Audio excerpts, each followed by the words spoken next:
Very good morning. Last ಕ್ಲಾಸಲ್ಲಿ ಜೀವದ ಮೂಲ ಘಟಕ, ಆಮೇಲೆ ಜೀವದ ಮೂಲ ಘಟಕದ ವರ್ಗೀಕರಣ, ಹೌದಾ?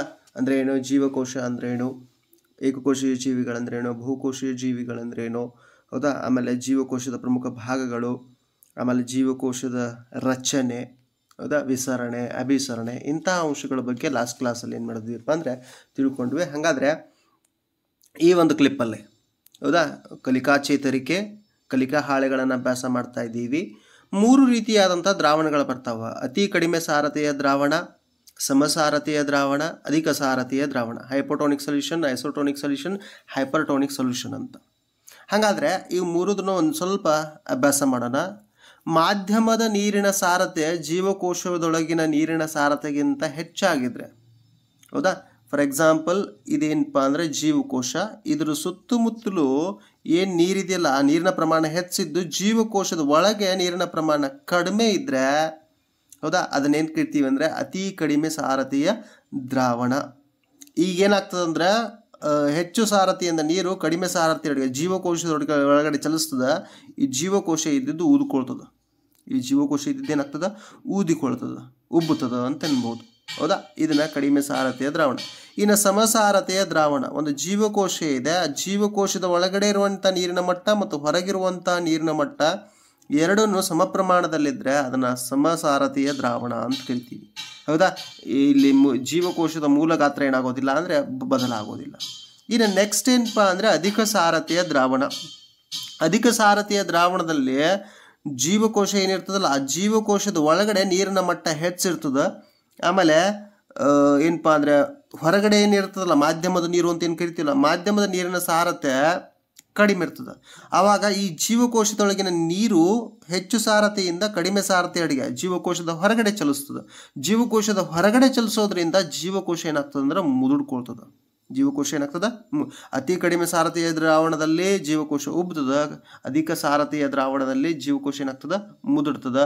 ಸಮಸಾರತೆಯ ದ್ರಾವಣದಲ್ಲಿ ಜೀವಕೋಶದಲ್ಲಿ ಯಾವುದೇ ಬದಲಾವಣೆ ಆಗೋದಿಲ್ಲ. ಈ ಮೂರೂ ಕ್ರಿಯೆಗಳು ಕೂಡ ಅಭಿಸರಣೆ. ಯಾಕೆಂದರೆ ಅರೆ ವ್ಯಾಪ್ಯಪೊರೆ ಜೀವಕೋಶದ ಮೂಲಕ ಚಲಿಸ್ತಾ ಇರೋದ್ರಿಂದ ಅರೆ ವ್ಯಾಪ್ಯಪೊರೆಯ ಮೂಲಕ ಚಲಿಸ್ತಿರ್ತಾವೆ. ಇನ್ನು ಒಂದು ಸಣ್ಣ ಪ್ರಯೋಗ ಇದಕ್ಕೆ ಸಂಬಂಧಪಟ್ಟ, ಈಗೇನು ಚಟುವಟಿಕೆ ಅಭ್ಯಾಸ ಮಾಡಿದ್ರಲ್ಲ ಇದಕ್ಕೆ ಸಂಬಂಧಪಟ್ಟಂತೆ ಒಂದು ಸಣ್ಣ ಚಟುವಟಿಕೆ ಕೊಟ್ಟಿದ್ದಾರೆ. ಏನು ಚಟುವಟಿಕೆಪ್ಪ ಅಂದರೆ, ನೀರಿನಲ್ಲಿ ಒಣ ದ್ರಾಕ್ಷಿಯನ್ನು ನೀವೇನಾದರೂ ಹಾಕಿದ್ದೇ ಆದರೆ ಆ ಒಣ ದ್ರಾಕ್ಷಿ ಊದ್ಕೊಳ್ತದೆ. ಯಾಕೆ ಊದ್ಕೊಳ್ತದೆ? ಒಣ ದ್ರಾಕ್ಷಿಯಲ್ಲಿ ನೀರಿನ ಪ್ರಮಾಣ ಕಡಿಮೆ ಐತಿ, ಅದರಲ್ಲಿ ಸಜೀವ ಕೋಶಗಳಿದಾವೆ. ಆದರೆ ಅದನ್ನು ಎಲ್ಲಿ ಹಾಕಿದ್ದೀವಿ? ನೀರಿನಲ್ಲಿ ಹಾಕಿದ್ದೀವಿ. ನೀರಿನಲ್ಲಿ ಅಂದರೆ ಮಾಧ್ಯಮದಲ್ಲಿ ನೀರಿನ ಸಾರತೆ ಏನೈತಿ, ಹೆಚ್ಚೈತಿ. ಹಾಗಾದರೆ ಅದು ಊದಿಕೊಳ್ತದೆ. ಅದೇನಾಗ್ತದೆ? ಊದಿಕೊಳ್ತದೆ, ಹೌದಾ? ನೋಡ್ರಿ, ಅದು ಊದ್ಕೊಂಡಿದೆ. ಇನ್ನು ನೆಕ್ಸ್ಟ್ ಮತ್ತೊಂದು ಚಟುವಟಿಕೆ ಕೊಟ್ಟಿದ್ದಾರಲ್ಲೇ, ಪುನಃ ಅದೇ ಸಕ್ಕರೆ ಏನು ಊದ್ಕೊಂಡಿರ್ತಾವಲ್ಲ ಆ ದ್ರಾಕ್ಷಿಗಳನ್ನು ಅಥವಾ ಮೊಣುಕೆ ಅಂತ ಕರಿತೀವಿ ನಾವು, ಆ ಮೊಣುಕೆಗಳನ್ನು ಸಕ್ಕರೆ ದ್ರಾವಣದಲ್ಲಿ ಹಾಕ್ರಿ. ಸಕ್ಕರೆ ದ್ರಾವಣದಲ್ಲಿ ಹಾಕಿದಾಗ ಏನಪ್ಪ ಅಂದರೆ ಸಕ್ಕರೆ ದ್ರಾವಣ ನೀರಿನ ಪ್ರಮಾಣ ಕಡಿಮೆ ಐತಿ, ಈಗ ದ್ರಾಕ್ಷಿಯಲ್ಲಿ ನೀರಿನ ಪ್ರಮಾಣ ಹೆಚ್ಚೈತಿ. ಹಾಗಾದರೆ ಜೀವಕೋಶಗಳಿಂದ ನೀರು ಏನಾಗ್ತಂದ್ರೆ ಹೊರ ಚಲಿಸ್ಲಿಕ್ಕೆ ಪ್ರಾರಂಭಿಸ್ತದೆ. ಹೊರ ಚಲಿಸ್ಲಿಕ್ಕೆ ಪ್ರಾರಂಭಿಸಿದಾಗ ಜೀವಕೋಶ ಏನಪ್ಪ ಅಂದರೆ ಮುದುಡ್ತದೆ. ಜೀವಕೋಶ ಏನಾಗ್ತದೆ, ಮುದುಡ್ತದೆ, ಹೌದಾ? ಹಾಗಾದರೆ ಈ 1 ಮತ್ತು 2 ಚಟುವಟಿಕೆಗಳು, ಈ ಕೆಳಗಿನ ಚಿತ್ರವನ್ನು ನೋಡಿ, ಈ ಕೆಳಗಿನ ಸಸ್ಯ ಜೀವಕೋಶದಲ್ಲಿ ಜರುಗಿರುವಂಥ ಅಭಿಸರಣ ಕ್ರಿಯೆಯನ್ನು ಗುರುತಿಸಿ ಅಂತ ಹೇಳಿದ್ದಾರೆ, ಹೌದಾ? ಜೀವಕೋಶದ ಹೊರಗೆ ನೀರು ಚಲಿಸ್ತಾ ಇದ್ರೆ, ಜೀವಕೋಶ ಮುದುಡ್ತಾ ಇದ್ರೆ, ಜೀವಕೋಶ ಏನಾಗ್ತಾ ಇದ್ರೆ ಮುದುಡ್ತಾ ಇದ್ರೆ ಹೆಚ್ಚು ಸಾರತೆಯ ದ್ರಾವಣ. ಎಂಥ ದ್ರಾವಣ? ಹೆಚ್ಚು ಸಾರತೆಯ ದ್ರಾವಣ ಈ ಕೇಸಲ್ಲಿ. ಯಾಕೆ? ಜೀವಕೋಶದಿಂದ ನೀರು ಏನಾಗ್ತಾ ಇದೆ ನೋಡ್ರಿ, 2 ಕೇಸಲ್ಲಿ ಹೊರಗೆ ಚಲಿಸ್ತಾ ಇದೆ, ಹೌದಾ? ಹೊರಗೆ ಚಲಿಸ್ತಾ ಇದೆ ಅಂದ್ರೇನು? ಜೀವಕೋಶ ಮುದುಡ್ತದೆ. ಯಾವಾಗ ಮುದುಡ್ತದ? ಜೀವಕೋಶದ ಸುತ್ತಮುತ್ತಲು ಹೆಚ್ಚು ಸಾರತೆಯ ದ್ರಾವಣ ಇದ್ದಾಗ. ಯಾಕೆ? ನೀರು ಹೆಚ್ಚು ಸಾರತೆಯಿಂದ ಕಡಿಮೆ ಸಾರತೆಯಡೆಗೆ ಚಲಿಸ್ತದೆ. ಇನ್ನು ಮಿಡಲ್ ಕೇಸು, ನೀರು ಸಮ ಪ್ರಮಾಣದಲ್ಲಿ ಒಳಗೂ ಚಲಿಸ್ತಾ ಇದೆ, ಹೊರಗೂ ಚಲಿಸ್ತಾ ಇದೆ. ಹಾಗಾದ್ರೆ ಜೀವಕೋಶದೊಳಗಿರೋಂಥ ನೀರು ಮತ್ತು ಜೀವಕೋಶದ ಹೊರಗಿನ ನೀರು ಎರಡೂದರ ಪ್ರಮಾಣ ಏನೈತಪ್ಪ ಅಂದರೆ ಒಂದೇ ರೀತಿ ಇದೆ. ಇದನ್ನೇನು ಕರಿತೀವಪ್ಪ ಅಂದರೆ ಸಮಸಾರತೆಯ ದ್ರಾವಣ. ಸಮಸಾರತೆಯ ದ್ರಾವಣ. ಇನ್ನು 3ನೇ ಏನೋ ಚಿತ್ರವನ್ನು ನೋಡ್ರಿ, ಜೀವಕೋಶದ ಒಳಗಡೆ ನೀರು ಚಲಿಸ್ತಾ ಇದೆ. ಜೀವಕೋಶದ ಒಳಗಡೆ ನೀರು ಯಾಕೆ ಚಲಿಸ್ತಾ ಇದೆ? ಜೀವಕೋಶದ ಒಳಗಡೆ ನೀರಿನ ಪ್ರಮಾಣ ಕಡಿಮೆ ಇದೆ, ಹೌದಾ? ಸುತ್ತಲೂ ಇರುವಂಥ ಮಾಧ್ಯಮದಲ್ಲಿ ನೀರಿನ ಪ್ರಮಾಣ ಏನೈತಿ, ಹೆಚ್ಚೈತಿ. ಹಾಗಾದರೆ ಇದನ್ನು ಕಡಿಮೆ ಸಾರತೆಯ ದ್ರಾವಣ ಅಂತ ಕರಿತೀವಿ. ಏನು ಕರಿತೀವಿ? ಕಡಿಮೆ ಸಾರತೆಯ ದ್ರಾವಣ. ಈ ಕಡಿಮೆ ಸಾರತೆಯ ದ್ರಾವಣದಲ್ಲಿ ಜೀವಕೋಶ ಇದ್ದಿದ್ದು ನೋಡ್ರಿ, ಸ್ವಲ್ಪ ಊದ್ಕೊಂಡಿತ್ತು ನೋಡ್ರಿ, ಇದು ಊದ್ಕೊಂಡೈತಾ? ಈ ರೀತಿಯಾಗಿ ಊದ್ಕೊಳ್ತದೆ. ಹೆಚ್ಚು ಸಾರತೆಯ ದ್ರಾವಣ, ಸಮಸಾರತೆಯ ದ್ರಾವಣ, ಕಡಿಮೆ. ಈ ಮೂರು ಕೇಸಲ್ಲಿ ಜೀವಕೋಶದಲ್ಲಿ ಏನು ಬದಲಾವಣೆ ಆಗ್ತದೆ ಅನ್ನೋದನ್ನು ನೀವು ತಿಳ್ಕೋಬೇಕು. ಇನ್ನು ನಾವು ಅಭ್ಯಾಸ ಮಾಡಬೇಕಾಗಿರೋದು ಏನಪ್ಪ ಅಂದರೆ ಜೀವಕೋಶದ ರಚನಾ ವ್ಯವಸ್ಥೆ.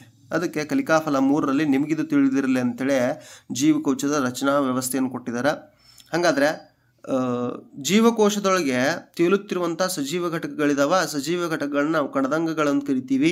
ಕೋಶದ್ರವ್ಯವನ್ನು ಜೀವದ್ರವ್ಯ ಅಂತ ಕೂಡ ಕರಿತೀವಿ. ಅದರಲ್ಲಿ ಹಲವಾರು ರಾಸಾಯನಿಕ ಚಟುವಟಿಕೆಗಳು, ಚಯಾಪಚಯ, ಒಂದು ಜೀವಿ ಬದುಕಲಿಕ್ಕೆ ಹೆಂಗೆ ಚಯಾಪಚಯ ಕ್ರಿಯೆಗಳು ಅವಶ್ಯಕನೋ ಹಂಗೆ ಜೀವಕೋಶದೊಳಗಡೆ ನಡೆಯುವಂತಹ ಜೀವ ರಾಸಾಯನಿಕ ಕ್ರಿಯೆಗಳು ಅಷ್ಟೇ ಇಂಪಾರ್ಟೆಂಟ್ ಆದವು. ಅವುಗಳನ್ನು ನೆರವೇರಿಸುವಂಥ ಕೆಲಸ ಯಾವ ಮಾಡ್ತಾವಪ್ಪ ಅಂದರೆ ಕಣದಂಗಗಳಂತ ಮಾಡ್ತಾವೆ. ಕಣದಂಗಗಳನ್ನು ನಾವು ಮತ್ತೇನು ಮಾಡ್ತೀವಿ ಅಂದರೆ 2 ರೀತಿಯಾಗಿ ವರ್ಗೀಕರಿಸ್ತೀವಿ: ಪೊರೆ ಸಹಿತ ಕಣದಂಗ ಮತ್ತು ಪೊರೆ ರಹಿತ ಕಣದಂಗ ಅಂತೇಳಿ. ಹಾಗಾದರೆ ಅವುಗಳನ್ನು ಒಂದೊಂದಾಗಿ ಹೌದಾ ವಿವರವಾಗಿ ಅಭ್ಯಾಸ ಮಾಡ್ತಾ ಹೋಗೋಣ. ಮೊಟ್ಟ ಮೊದಲನೇದಾಗಿ ಜೀವಕೋಶದೊಳಗಡೆ ಹೌದಾ ಏನಪ್ಪ ಅಂದರೆ ಈ ಈರುಳ್ಳಿಯಲ್ಲಿ ಹೆಂಗೆ ಪದರು ಕಾಣಿಸ್ತಾವ ಅಥವಾ ಕ್ಯಾಬೇಜಲ್ಲಿ ಹೆಂಗೆ ಪದರು ಕಾಣಿಸ್ತಾವ ಹಂಗೆ ಪದರಾದ ರಚನೆಗಳು ಕಾಣಿಸ್ತಾವ. ಆ ಪದರಾದ ರಚನೆಗಳನ್ನು ನಾವು ಎಂಡೋಪ್ಲಾಸ್ಮಿಕ್ ರೆಟಿಕ್ಯುಲಮ್ ಅಂತ ಕರಿತೀವಿ. ಈ ಎಂಡೋಪ್ಲಾಸ್ಮಿಕ್ ರೆಟಿಕ್ಯುಲಮಲ್ಲಿ ಮತ್ತೆ ಏನಪ್ಪ ಅಂದರೆ 2 ರೀತಿ ಬರ್ತಾವ ಹೌದಾ. RER ಅಂತ ಮತ್ತೊಂದು SER ಅಂತ ಬರ್ತದೆ. ಹಂಗಾರೆ RER ರಫ್ ಎಂಡೋಪ್ಲಾಸ್ಮಿಕ್ ರೆಟಿಕ್ಯುಲಮ್, ಆಮೇಲೆ ಸ್ಮೂತ್ ಎಂಡೋಪ್ಲಾಸ್ಮಿಕ್ ರೆಟಿಕ್ಯುಲಮ್, ನಯವಾದ ಎಂಡೋಪ್ಲಾಸ್ಮಿಕ್ ರೆಟಿಕ್ಯುಲಮ್ ಮತ್ತು ಒರಟಾದ ಎಂಡೋಪ್ಲಾಸ್ಮಿಕ್ ರೆಟಿಕ್ಯುಲಮ್. ನಯವಾದ ಎಂಡೋಪ್ಲಾಸ್ಮಿಕ್ ರೆಟಿಕ್ಯುಲಮ್ ಮತ್ತು ಯಾವುದು ಒರಟಾದ ಎಂಡೋಪ್ಲಾಸ್ಮಿಕ್ ರೆಟಿಕ್ಯುಲಮ್ ಹೌದಾ. ಹಾಗಾದರೆ ಅವುಗಳ ಬಗ್ಗೆ ಏನು ಮಾಡ್ತಾ ಹೋಗೋಣ ಅಂದರೆ ಒಂದು ಸ್ವಲ್ಪ ಡಿಸ್ಕಸ್ ಮಾಡ್ತಾ ಹೋಗೋಣ.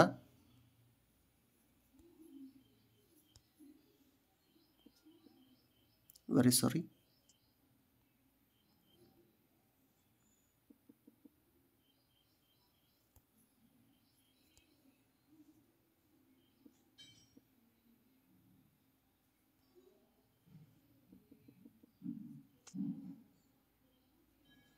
ಓಕೆ,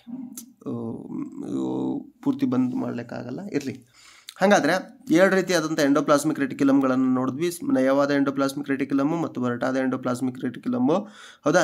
ಈ ಎಂಡೋಪ್ಲಾಸ್ಮಿಕ್ ರೆಟಿಕ್ಯುಲಮ್ಗಳೇನಪ್ಪ ಅಂದರೆ ಪೊರೆ ಸಹಿತ ಕೊಳವೆಯಂತಹ ರಚನೆಗಳು ಅಥವಾ ಹಾಳೆಯಂತಹ ದೊಡ್ಡ ಆಕಾರದ ಜಾಲವನ್ನು ಹೊಂದಿರ್ತವೆ. ಕೋಶದ್ರವ್ಯಗಳಿಗೆ ಪ್ರೋಟೀನ್ ಅಂತಹ ವಸ್ತುಗಳ ಸಾಗಾಣಿಕೆಯಲ್ಲಿ ಹೌದಾ, ಇವುಗಳನ್ನು ಸಾಗಾಣಿಕಾ ವ್ಯೂಹ ಅಂತ ಕರಿಬಹುದು. ಪ್ರೋಟೀನ್ ಅಂಥ ವಸ್ತುಗಳ ಸಾಗಾಣಿಕೆಯಲ್ಲಿ ಜೀವಕೋಶಕ್ಕೆ ಬೇಕಾದಂಥ ಕೊಬ್ಬಿನ ಮತ್ತು ಲಿಪಿಡ್ಗಳ ಕಣಗಳನ್ನು ಉತ್ಪಾದಿಸಲು ಯಾವ ಸಹಾಯ ಮಾಡ್ತಾವಪ್ಪ ಅಂದರೆ ಎಂಡೋಪ್ಲಾಸ್ಮಿಕ್ ರೆಟಿಕ್ಯುಲಮ್ಗಳು ಸಹಾಯ ಮಾಡ್ತಾವೆ. ಇವು ಎಂಡೋಪ್ಲಾಸ್ಮಿಕ್ ರೆಟಿಕ್ಯುಲಮ್. ಇನ್ನು ಗಾಲ್ಗಿ ಸಂಕೀರ್ಣ, ಇವು ಕೂಡ ಏನಪ್ಪ ಅಂದರೆ ಪೊರೆಯಿಂದ ಆವೃತ್ತವಾದಂಥ ಸಣ್ಣ ಚೀಲದಂಥ ವಸ್ತುಗಳು. ಈ ಗಾಲ್ಗಿ ಸಂಕೀರ್ಣಗಳ ಮುಖ್ಯ ಕಾರ್ಯ ಏನಪ್ಪ ಅಂದರೆ ವಸ್ತುಗಳ ಸಂಗ್ರಹಣೆ, ಸುಧಾರಣೆ ಮತ್ತು ಪ್ಯಾಕ್ ಮಾಡುವಿಕೆ. ವಸ್ತುಗಳ ಸಂಗ್ರಹಣೆ, ಸುಧಾರಣೆ ಮತ್ತು ಯಾವುದು ಪ್ಯಾಕ್ ಮಾಡುವಿಕೆ. ಇವು ಸ್ವಲ್ಪ ಪದರಾದ ರಚನೆಗಳನ್ನು ಹೊಂದಿರ್ತಾವೆ. ಹೆಂಗೆ ಎಂಡೋಪ್ಲಾಸ್ಮಿಕ್ ರೆಟಿಕ್ಯುಲಮ್ ಥರ ಹೌದಾ. ನೆಕ್ಸ್ಟ್ ಲೈಸೋಸೋಮ್, ವೆರಿ ಇಂಪಾರ್ಟೆಂಟ್ ಇದು ಹೌದಾ. ಲೈಸೋಸೋಮು ಜೀರ್ಣಕಾರಕ ಕಿಣ್ವಗಳನ್ನು ಬಿಡುಗಡೆ ಮಾಡ್ತದೆ ಅಥವಾ ಒಳಗೊಂಡಿರ್ತದೆ. ಗೋಳಾಕಾರದ ಪೊರೆ ಸಹಿತ ಕಣದಂಗವಾಗಿದೆ.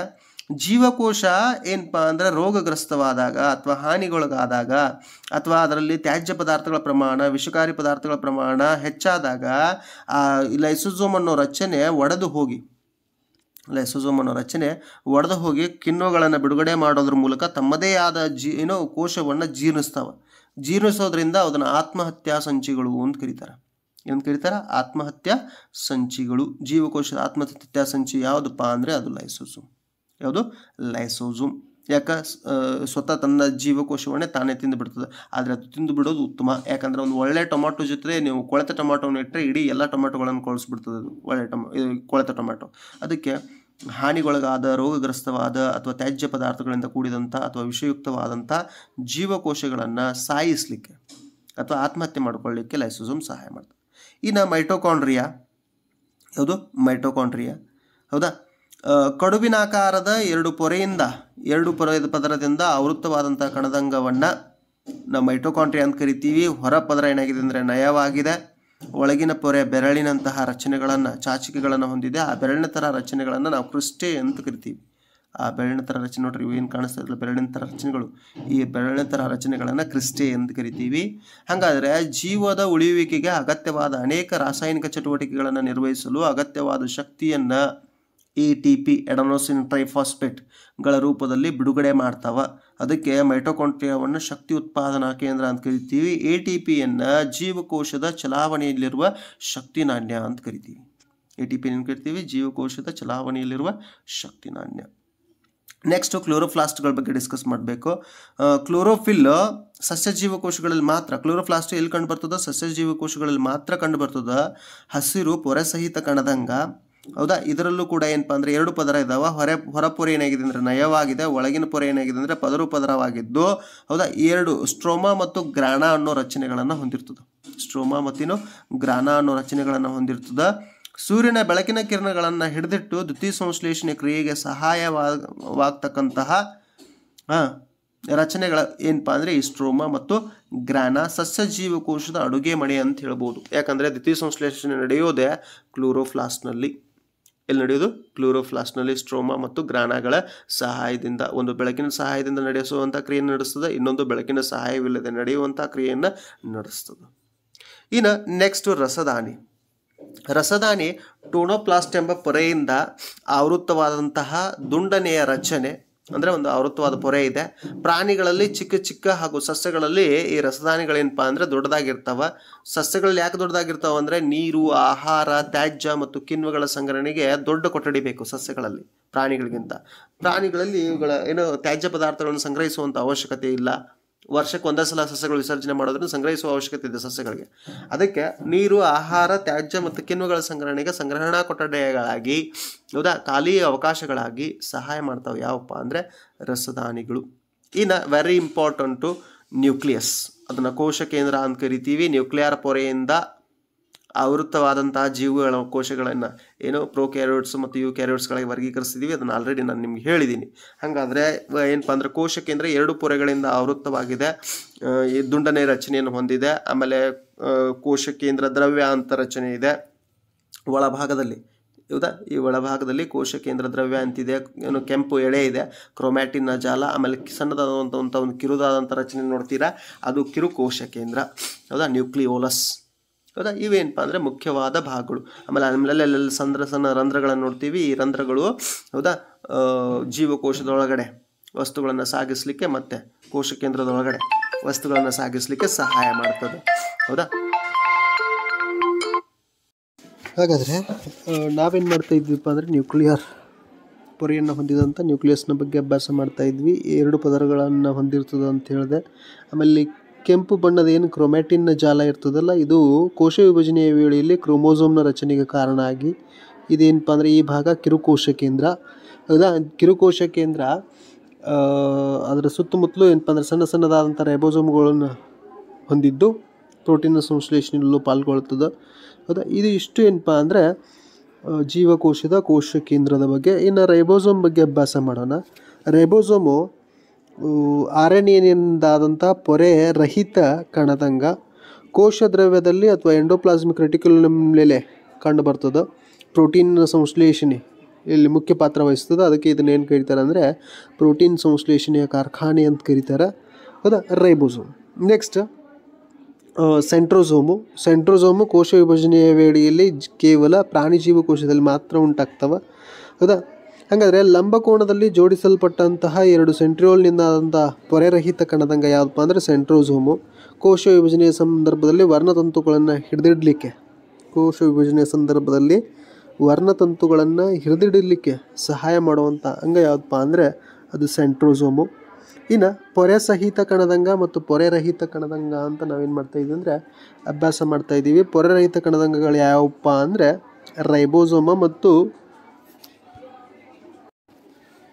ನೋಡ್ರಿ, ಹೆಚ್ಚು ಕಡಿಮೆ ಸೆಂಟ್ರೋಸೋಮನ್ನು ಮತ್ತು ರೈಬೋಸೋಮನ್ನು ಬಿಟ್ಟು ಉಳಿದ ಎಲ್ಲ ಅಂಗಗಳೇನಪ್ಪ ಅಂದರೆ ಅದು ನ್ಯೂಕ್ಲಿಯಸ್ ಆಗಿರ್ಬೋದು, ರಸದಾನಿ ಆಗಿರ್ಬೋದು, ಕ್ಲೋರೋಪ್ಲಾಸ್ಟ್ ಆಗಿರ್ಬೋದು, ಮೈಟೊಕಾಂಡ್ರಿ ಆಗಿರ್ಬೋದು, ಲೈಸೋಸೋಮ್ ಆಗಿರ್ಬೋದು, ಗಾಲ್ಗಿ ಸಂಕೀರ್ಣ ಆಗಿರ್ಬೋದು, ಎಂಡೋಪ್ಲಾಸ್ಮಿಕ್ ರೆಟಿಕ್ಯುಲಮ್ ಆಗಿರ್ಬೋದು, ಇವೆಲ್ಲ ಏನಪ್ಪ ಅಂದರೆ ಪೊರೆ ಸಹಿತ ಕಣದಂಗಗಳು.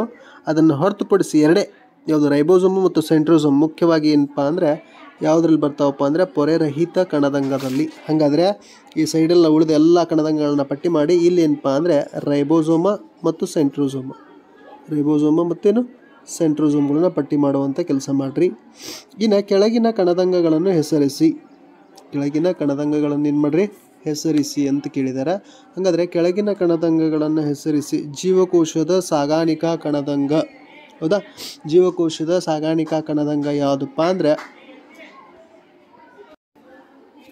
ಹಾಗಾದರೆ ಚಟುವಟಿಕೆ 3.2ರಲ್ಲಿ ಈ ಕೆಳಗಿನ ಕಣದಂಗಗಳನ್ನು ಹೆಸರಿಸು ಅಂತ ಕೇಳಿದ್ದಾರೆ.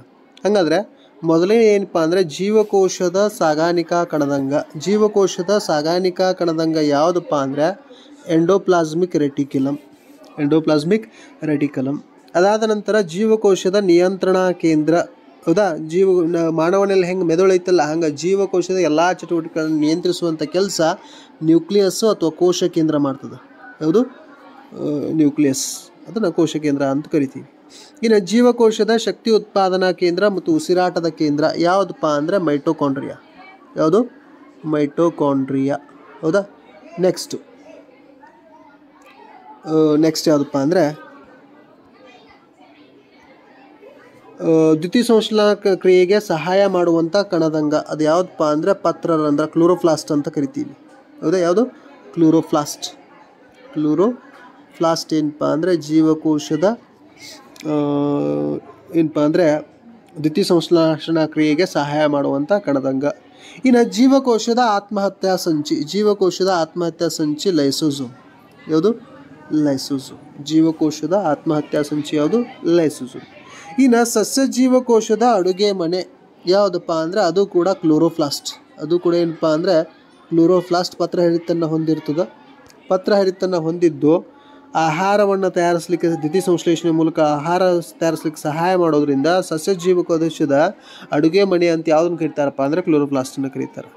ಇನ್ನು ಜೀವಕೋಶದ ರಾಸಾಯನಿಕ ವಸ್ತುಗಳ ಸ್ರವಿಕೆಗೆ ನೆರವಾಗುವಂಥ ಕಣದಂಗ. ಜೀವಕೋಶದ ರಾಸಾಯನಿಕ ವಸ್ತುಗಳ ಸ್ರವಿಕೆಗೆ ನೆರವಾಗುವಂಥ ಕಣದಂಗ ಯಾವುದಪ್ಪ ಅಂದರೆ ಗಾಲ್ಗಿ ಸಂಕೀರ್ಣ. ಯಾವುದು? ಗಾಲ್ಗಿ ಸಂಕೀರ್ಣ. ಹೌದಾ. ಇನ್ನು ನೆಕ್ಸ್ಟ್ ಒಂದಷ್ಟು ಕ್ವಶನ್ಸ್ ನೋಡೋಣ.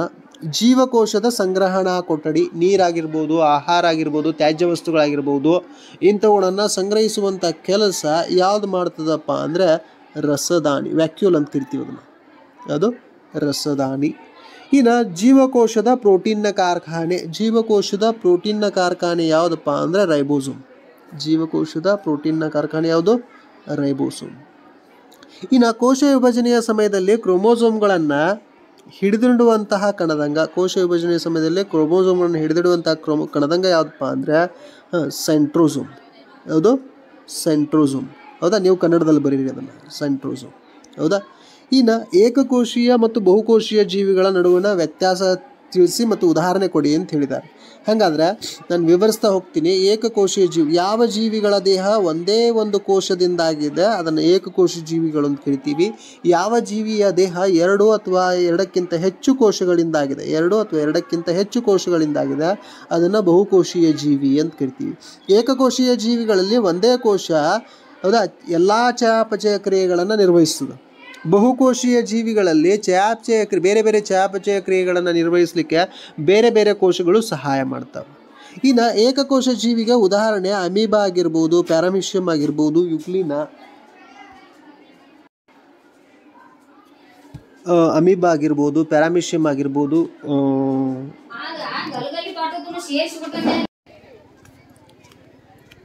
ಯುಗ್ಲಿನಾ ಆಗಿರ್ಬೋದು, ಅಮೀಬಾ, ಯುಗ್ಲಿನಾ ಮತ್ತು ಪ್ಯಾರಾಮಿಷಿಯಂ.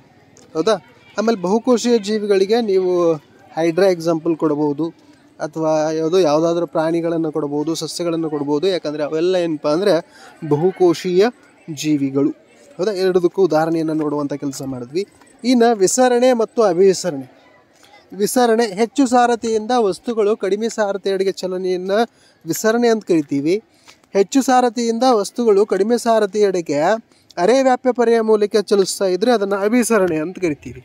ಹಾಗಾದರೆ ವಿಸರಣೆಯ ಸಜೀವಿ ಮತ್ತು ನಿರ್ಜೀವಿ, ಜೈವಿಕ ಮತ್ತು ಅಜೈವಿಕಗಳಲ್ಲಿ ಎರಡರಲ್ಲೂ ಉಂಟಾಗ್ಬೋದು. ಹೌದಾ. ಅಭಿಸರಣೆ ಮಾತ್ರ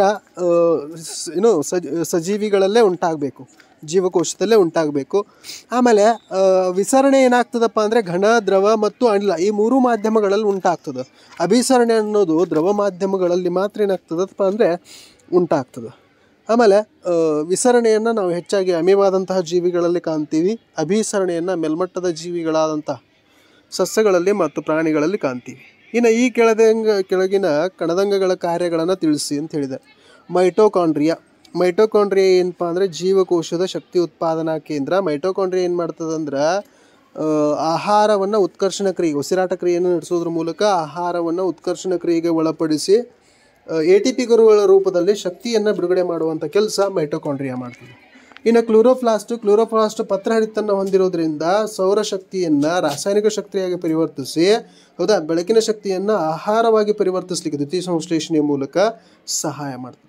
ಇನ್ನು ರಸದಾನಿ ಏನಪ್ಪ ಅಂದರೆ ಆಹಾರ, ನೀರು, ತ್ಯಾಜ್ಯ ಪದಾರ್ಥಗಳು ಇಂತಹ ವಸ್ತುಗಳನ್ನು ಸಂಗ್ರಹಿಸಲಿಕ್ಕೆ ಸಹಾಯ ಮಾಡ್ತದೆ. ಪ್ರಾಣಿ ಜೀವಕೋಶದಲ್ಲಿ ರಸದಾನಿಗಳು ಚಿಕ್ಕದಾಗಿದ್ದಾವೆ, ಸಸ್ಯ ಜೀವಕೋಶದಲ್ಲಿ ರಸದಾನಿಗಳು ದೊಡ್ಡದಾಗಿದ್ದಾವೆ. ಇನ್ನು ಲೈಸೋಸೋಮು ಜೀವಕೋಶದ ಆತ್ಮಹತ್ಯಾ ಸಂಚಿ ಅಂತ ಕರಿತೀವಿ. ಯಾವಾಗ ಜೀವಕೋಶ ರೋಗಗ್ರಸ್ತವಾಗ್ತದೆ, ಹಾಳಾಗ್ತದೆ, ಅಥವಾ ಅದರಲ್ಲಿ ತ್ಯಾಜ್ಯ ಪದಾರ್ಥಗಳ ಪ್ರಮಾಣ ಹೆಚ್ಚಾಗ್ತವೆ ಅಥವಾ ವಿಷಕಾರಿ ವಸ್ತುಗಳು ಉಂಟಾಗ್ತವೆ, ಅಂತಹ ವೇಳೆಯಲ್ಲಿ ಕೆಲವು ಕಿಣ್ವಗಳನ್ನು ಬಿಡುಗಡೆ ಮಾಡೋದ್ರ ಮೂಲಕ ಏನಪ್ಪ ಅಂದರೆ ಇಡೀ ಜೀವಕೋಶವನ್ನು ಜೀರ್ಣಿಸ್ತದೆ. ಅದಕ್ಕೆ ಲೈಸೋಸೋಮನ್ನು ಜೀವಕೋಶದ ಆತ್ಮಹತ್ಯಾ ಸಂಚಿ ಅಂತ ಕರೀತಾರೆ. ಇನ್ನು ರೈಬೋಸೋಮು ಏನಪ್ಪ ಅಂದರೆ ಎಂಡೋಪ್ಲಾಸ್ಮಿಕ್ ರೆಟಿಕ್ಯುಲಮ್ನಲ್ಲೂ, ಕಿರುಕೋಶ ಕೇಂದ್ರಗಳಲ್ಲೂ, ಆಮೇಲೆ ಜೀವಕೋಶದಲ್ಲಿ ಸ್ವತಂತ್ರವಾಗಿಯೂ ನಾವು ರೈಬೋಸೋಮ್ಗಳನ್ನು ಕಾಣ್ತೀವಿ. ರೈಬೋಸೋಮ್ಗಳು ಪ್ರೋಟೀನ್ ಸಂಶ್ಲೇಷಣೆಯಲ್ಲಿ ಪ್ರಮುಖ ಪಾತ್ರವನ್ನು ವಹಿಸೋದ್ರಿಂದ ಜೀವಕೋಶದ ಪ್ರೋಟೀನ್ ಸಂಶ್ಲೇಷಣೆಯ ಕಾರ್ಖಾನೆ ಅಂತ ರೈಬೋಸೋಮ್ಗಳನ್ನ ಕರಿತೀವಿ. ಇನ್ನು ಗಾಲ್ಗಿ ಸಂಕೀರ್ಣಗಳು ಏನಪ್ಪ ಅಂದರೆ ಪ್ಯಾಕ್ ಮಾಡೋದು, ಪ್ಯಾಕ್ ಮಾಡಿ ಸಂಗ್ರಹಿಸೋದು, ಆಮೇಲೆ ಕೆಲವು ರಾಸಾಯನಿಕಗಳನ್ನು ಬಿಡುಗಡೆ ಮಾಡೋದು, ಇಂತಹ ಕೆಲಸಗಳಲ್ಲಿ ಗಾಲ್ಗಿ ಸಂಕೀರ್ಣಗಳೇನು ಮಾಡ್ತಂದರೆ ಜೀವಕೋಶದ ರಾಸಾಯನಿಕ ಸ್ರವಿಕಾ ಕೇಂದ್ರಗಳು ಯಾವಪ್ಪ ಅಂದರೆ ಅವು ಗಾಲ್ಗಿ ಸಂಕೀರ್ಣಗಳು. ಇಷ್ಟು ಏನಪ್ಪ ಅಂದರೆ ಜೀವದ ಮೂಲ ಘಟಕ ಈ ಚಾಪ್ಟರ್ನ ಬಗ್ಗೆ, ಹೌದಾ, ನಿಮ್ಮ ಜೊತೆ ಡಿಸ್ಕಸ್ ಮಾಡುವಂಥ ಕೆಲಸ ಮಾಡಿದೆ. ಒಂದೊಂದು ಸ್ವಲ್ಪ ಮಿಡಲ್ ಡಿಸ್ಟರ್ಬೆನ್ಸು ಆಗಿದೆ, ಸಾರಿ ಅಂತ ಹೇಳ್ತಾ ಇನ್ನೇನು ಮಾಡ್ತಿದ್ರೆ ನೆಕ್ಸ್ಟ್ ಕ್ಲಾಸಲ್ಲಿ ಅಂಗಾಂಶಗಳು ಘಟಕದ ಏನಪ್ಪ ಅಂದರೆ ಕಲಿಕಾ ಚೇತರಿಕಾ ಕಾರ್ಯಕ್ರಮದ ಕಲಿಕಾ ಹಾಳೆಗಳನ್ನು ಡಿಸ್ಕಸ್ ಮಾಡೋಣ ಅಂತ ಹೇಳ್ತಾ, ಹೌದಾ, ನಿಮ್ಗೆ ಇಷ್ಟ ಆಗಿದ್ರೆ ನಿಮ್ಮ ಫ್ರೆಂಡ್ಸ್ಗೂ ಶೇರ್ ಮಾಡುವಂಥ ಕೆಲಸ ಮಾಡಿರಿ ಅಂತ ಹೇಳ್ತಾ ಥ್ಯಾಂಕ್ ಯು ಸೋ ಮಚ್.